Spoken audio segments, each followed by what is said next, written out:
Hello, this is James Cook of the University of Maine at Augusta in the social science program. And for today, we're going to be talking about visualizing gender as a cultural structure. So, in order to do that, we're going to have to think about what we mean by culture, what we mean by structure, and how gender fits into that. So, let's dive right into that. Culture and structure are pretty well defined in the discipline of sociology.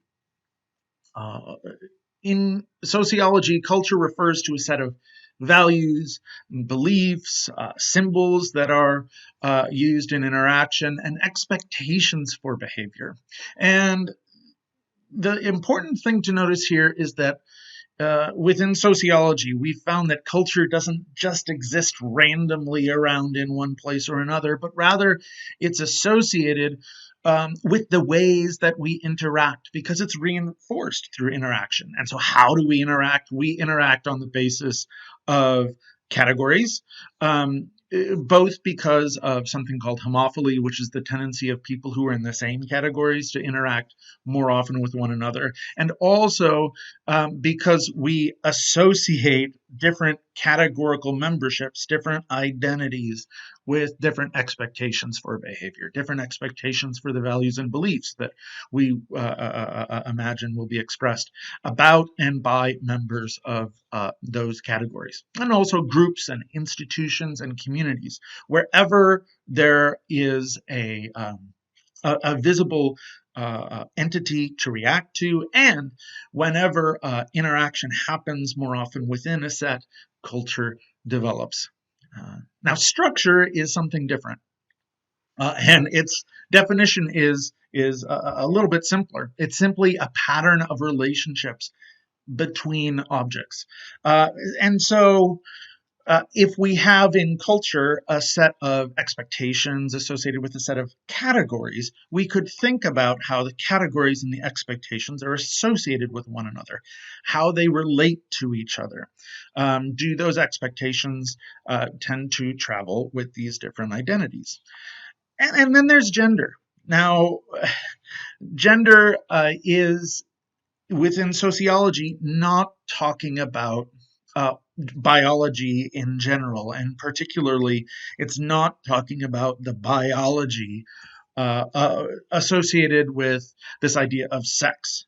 Males and females who have certain hormonal baths, who have certain anatomy. That's not what gender refers to. Gender instead refers to a set of values, beliefs, symbols, and expectations. So, in other words, genders are cultural categories. But the thing that we have to keep in mind is that gender has, historically speaking, been rooted in ideas of biology and sex.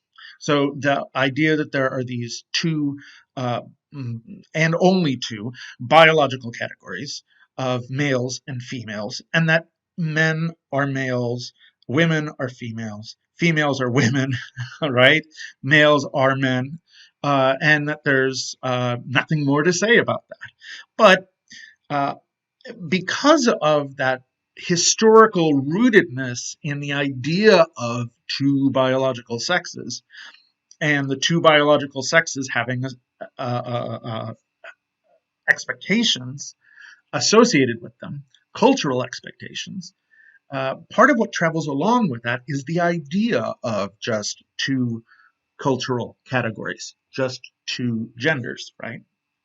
But once we recognize that gender is, as we're going to talk about it in sociology, primarily cultural, with other things that travel along with it, then we can start to ask, well, how many genders might there be? And how might we uncover that? So, in order to do that, I've asked students to answer a few questions. And so, in an assignment for a couple of classes, I've asked students to name 10 adjectives each to describe the social expectations for 6 categories: woman and man, but then also some modifiers added in. What about if we say real woman, or real man, or good woman, or good man? And as you can perhaps start to imagine, there could be any number of modifiers, right? We could modify by other categories such as class,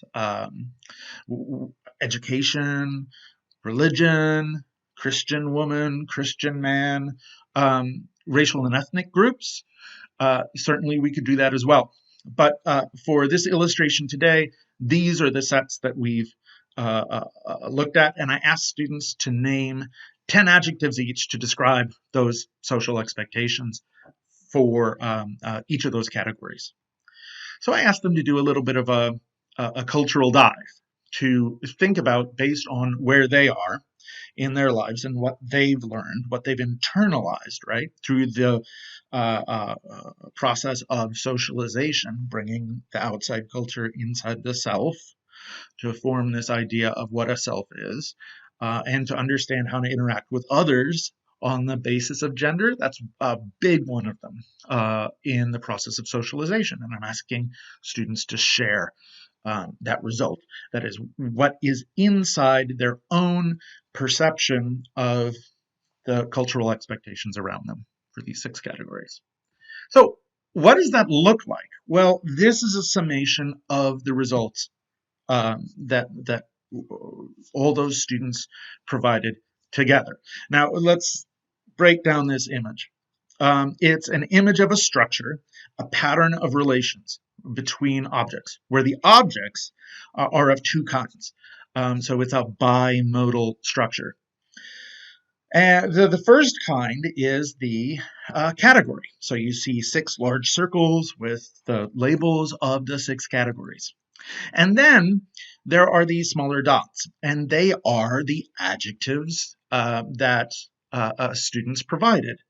And there's a line that is drawn between a category and one of the adjectives, one of the listed expectations, if they occur together. Now, I've set so that we don't have a huge number of these little dots and words, just so you can read it.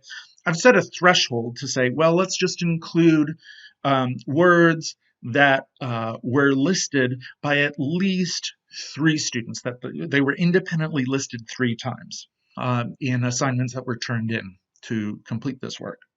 So they're the particularly salient ones. Every word that is here was with every relationship. The relationship was noted at least 3 times, that is, by at least 3 students who were completing this. So there's some consensus here.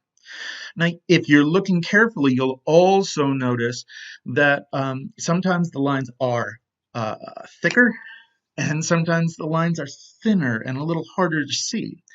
And that reflects the number of times that a particular relationship was mentioned.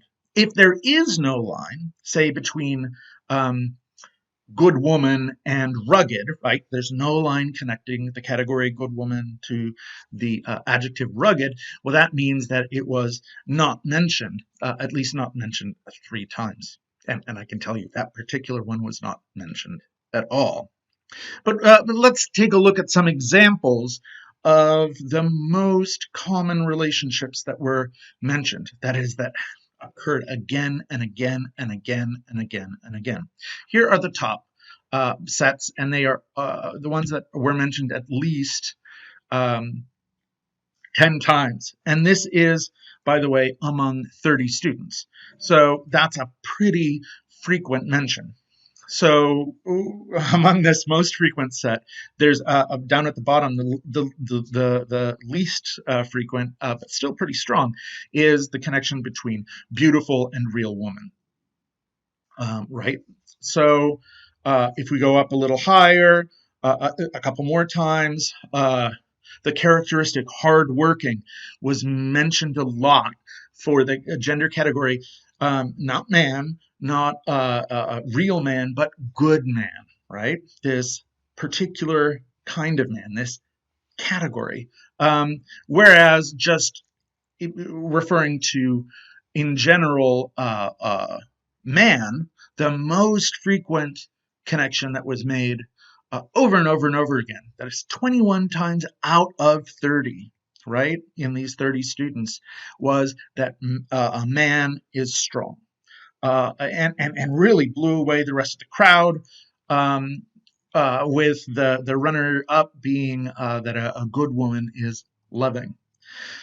So these are going to be really strong lines in this uh, uh, graph, this network graph that connects categories with these expectations that students describe for those categories. What else can we see here? There are a few things that we can see here.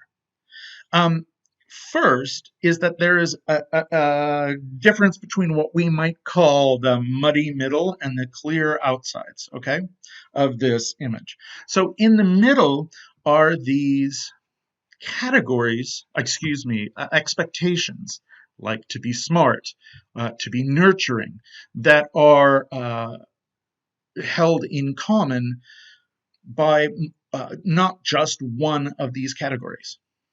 Okay? So, for instance, it's really easy to see that real woman and real man share in common this adjective called driven that is not held in common by any of the other four groups. And that's a really interesting one because the realness, right, seems to bring the cultural category of woman and man together to say, oh, well, to be real is to be driven. So that's kind of interesting, right? On the other hand, we see nurturing over here, which is connected to good woman, woman, and real woman, right? So there's all kinds of combinations that are possible in the muddy middle, and it's important to notice that. So what does that mean? It means that gender categories as cultural categories are not mutually exclusive. They have significant amounts of overlap. On the other hand, there are distinct differences between them. Now, and some of them are possible combinations of categories. That is, so there's an overlap between a man and a real man in that they both are expected to be tall, handsome, masculine, athletic, muscular, and assertive, right? And there are no expectations that a good man be that, or a good woman, or a real woman, right? So there are areas of, that's a pretty significant overlap there. Conversely, we would expect, getting the report from these students, that good women and women should, both gender categories should expect to be soft, creative, and empathetic, but that a real woman, while sharing beauty with the category woman, does not have that same level of expectation to be soft, creative, and empathetic. There's something different going on here. And for each of these 6 gender categories, there are sets of adjectives that apply to them alone. So, for instance, only a good man is expected to be wise, helpful, committed, stable, selfless, loyal, understanding, and attentive. Only a good woman is expected to be obedient, respectful, and motherly. Although, notice we do have mother and maternal down here, so that may be linguistic. Only women are expected to be organized, maternal, delicate, teacher, sensitive, mother, pretty, fashionable, feminine, a caregiver, small, and quiet. Boy, that's a real contrast to the exclusive adjectives for men. Rugged, handy, dominating, arrogant, loud, has taken up space, competitive, resourceful, aggressive, right? and fit. So, to the extent that each of these categories that we've named for this assignment have um, a set of adjectives that only apply to that category, we can say that those are distinct cultural categories. They're distinct gender categories. And we can also look for areas of overlap. Where's the overlap particularly strong? What are the areas of overlap, as in between man and real man? And this set of ideas about the bodies of men and real men that are not really captured under good man, that makes these two cultural categories have some kind of overlap with one another, right? So the boundaries of these cultural categories aren't always as clear as simply drawing a circular line around them. Okay, so with all that in mind, we can begin to bring in some other ideas about culture and about socialization and how people deal with the process of having these cultural categories and being socialized to fit within one of those categories. So one of those is that culture, as Anne Swidler notes, can be thought of as a toolkit, that these are characteristics that others expect of one if one is a good woman or a real woman or a good man or a man, that people will expect you to fit into that category. And you can take those adjectives, you can take those expectations and all the behaviors associated with them and described by them, and you can use them. It's like they're in your toolbox. If you are a man or a real man, you can use the cultural tool of assertiveness, which is connected to masculinity, pretty much exclusively. Notice masculinity is not associated with good man, right? But this, you can use that assertiveness in a situation, and it will be seen as, well, that's expected behavior for a man or a real man. On the other hand, a good man or any sort of woman, either unadorned by a modifier or adorned by the modifier of good or real, none of those four groups are expected to be assertive. So it's as if you are placed in that category or is seen in that category, it's not going to be expected that you're going to be assertive. And if you are, well, you're going to violate expectations, and there are consequences for that. So there are also all these possibilities. Say, if you're a woman, fashionable. If you wear fashionable clothes, well, that's associated with the category of woman. But it would not be associated with that of any of the categories of man. So if you're a man who gets really into fashion, what does that suggest? It suggests that you're violating the expectations. So another thing to think about is the idea that's often brought up in sociology of role strain and role conflict. So role strain is the idea that for any one category, a status, right, that has a set of expectations for them, role expectations for what you do. Look, here they are. Sometimes those can be so voluminous and so expansive that it can be hard to think about how you would possibly satisfy them all. So how much work does it take to be organized, maternal, delicate, sensitive, a caregiver, and a mother, all these things, while you're at the same time supposed to be small and quiet? If you, on the other hand, on the side of men, you could think about, what is it like to be expected to be rugged, dominating, loud, competitive, and aggressive all the time, particularly also if you're going to be athletic and assertive, and right, that's going to be hard. it's going to be a lot of work in order to accomplish that.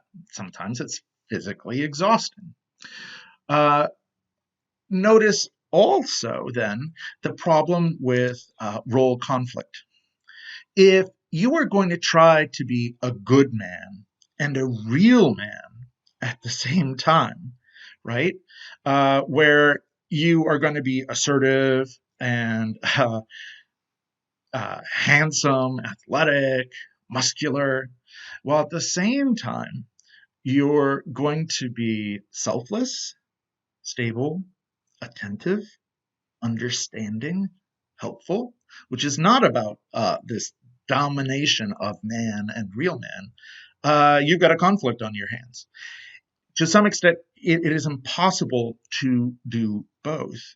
A lot of role conflict where two categories have mutually exclusive expectations could come in if say, you were, again, over on the other side, um, expected to be obedient and respectful, while at the same time engaged in those categories that are in the middle. Um, right? So if you're a good woman and you're a real woman, you're driven, but you're obedient, that's going to be hard. Finally, note that there are some different kinds of adjectives here, right? So some of the adjectives most of them are about behaviors in ways that one might cultivate. On the other hand, there are a few of them, like tall or like small, for men and women, respectively, that create boxes that are going to be difficult. If you are a man who is not tall, if you're 5'4", how is it possible to perform tallness? And what would you do if you couldn't be tall? Well, you might try to modify that a little bit by wearing shoes that elevate you an inch or two. That'll get you a few inches. But you might try to do that by instead emphasizing your handsomeness, your muscular physique. You can be muscular even if you aren't tall. You might feel the need, in order to qualify as man in a set of expectations that others have, you might need to be assertive, or look at that category that is connected to good man, man, real man, and then a little bit to real woman, which is that you get to be funny. So is funniness one way to compensate for a lack of tallness? Similarly, women are expected to be small. What if you're a woman who isn't small? What are the other things that you might be able to do if you're interested in trying to fit into the role of this gender category, woman? It's possible that you might want to escape those, right? But then you would have to look for some other social category. What other kind of woman might there be that would not have to be small, that would have an identity that you could embrace? Something to think about. One last thing that I'd like to point out is that for a lot of the terms that are inside that muddy middle, okay, one of them being strong. Strong is related to many of these categories. Good men are supposed to be strong if we follow the line. Good women are supposed to be strong. Real women are supposed to be strong. Real men are supposed to be strong. And men over here are supposed to be strong too. Just about everybody is supposed to be strong. But one of the tricks in thinking about what strong means is that it may not indicate exactly the same expectation for each of these categories. So one of the things I asked students to do was to pick their own modifiers, their own categories. And two students picked the modifier strong. And so What would happen, they said, if we list a set of expectations for strong women, a strong woman, and a strong man? And let's look at that. So here, let's notice. So we have these two categories: strong woman and strong man. And just as before, they're connected to these different terms. A line means that these two students indicated the modifier. So strong women are expected to be independent. Strong men are expected to be resilient. But notice there are only 5 of the terms out of all these terms, somewhere around 20. Only 5 of them are held in common for both strong women and strong men. Those are shared ways for a strong woman and a strong man to be strong. On the other hand, there's a whole lot that are strengths that are expected just for strong men and kinds of strength that are just expected for strong women. So, some of them are associated with the idea of the category of woman, that only a woman can possibly be a mother. So there it is up there.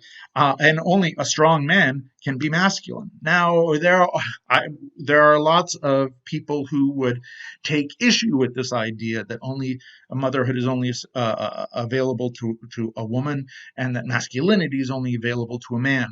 But again, remember that I asked students to indicate their expectations. So other words for women are honest, reliable, helpful, intuitive, passionate, sensible, persistent, giver, thankful.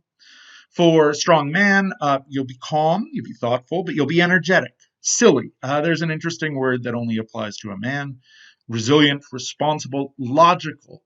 There's a bit of empathy in there, but unencumbered, courageous, and brave, these masculine words. And so what we're seeing here is that gender is acting as a master status. As Everett Hughes described in the first half of the 20th century, a master status is it's a category that has expectations associated with it.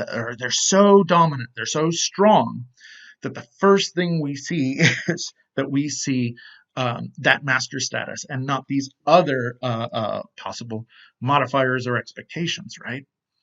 So we see gender first and foremost. It's a very dominant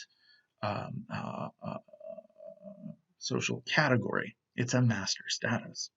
And also that its presence alters the meanings of other terms and ideas. So I could have asked students to just describe adjectives that are associated with strong, and they could have done that. But once these students said, well, we're going to do strong woman and strong man, then by gum, all of a sudden they come up with a set of expectations, most of which are exclusive to men or exclusive to women. And strong means something different for women and for men, which means that it may be that this muddy middle is not quite as muddy as we think it is, that there, in that one dot there representing the word strong, there may actually be 2 sets of expectations, one which is strength for a man and the other which is strength for a woman, or the various categories associated with woman. So I'd like to return finally at the end of this conversation to the question that we asked at the beginning, right? If genders are cultural categories, well, how many might there be? And the interesting thing is that if genders are distinctive cultural sets of values, beliefs, and expectations, and they're no longer tethered to biology, what I see here in this picture is that there's some overlap, although that overlap is overemphasized by the use of one word, such as strong, to represent 2 sets of ideas that seem to be associated with gender as a master status. These do seem to have distinctive ideas associated with them. both as single categories and sometimes, as in the case of man and real man or woman and good woman, in pairs, right? These expectations that they might have held in common. But they are distinctive. They have these distinctive adjectives associated with each of them. And that means that we can, in a sense, think of these 6 circles as representing not 2 genders and their modifiers, but really as 6 genders. If we stop insisting that each gender be associated with some kind of idea or contention about there being 2 and only 2 kinds of bodies, and then that related to sex, if we get rid of that distinction, we could have 6 genders here. We could have 10 genders here. You could have 20 genders here. As many categories as you can think of, it's possible to have a gender for. And really, at that point, the idea of gender starts to be subsumed by this idea of culture. And culture, all sets of expectations, are things that are associated to particular times, places, groups, communities, modes of interaction, and just like all of those, they can change over time.